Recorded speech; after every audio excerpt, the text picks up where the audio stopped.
বিশ্বনবী বলতেন জুমার দিন শ্রেষ্ঠ দিন, এই দিন আমার উপরে বেশি বেশি দুরূদ পড়ো। ফাইন্না সালাতাকুম মা'রুদাতুন আলাইয়া, কেননা তোমরা যে আমার উপরে দুরূদ পড়ো, আমি মরে যাওয়ার পরে এই দুরূদগুলো কে পাঠিয়েছে তার নাম, তার বাবার নাম সহ ফেরেশতারা আমার কবরে দিয়ে আসে।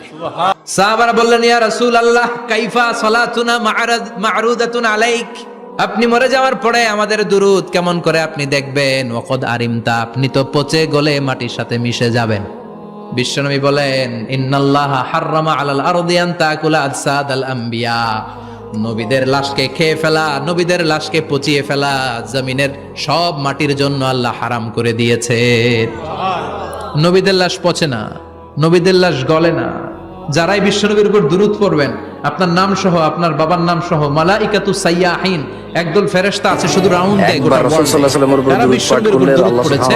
এই দুরূদ নিয়ে, এই নাম নিয়ে বিশ্বনবীর কবরে তারা পৌঁছে দেয়। চিল্লায় পড়েন আল্লাহু আকবার।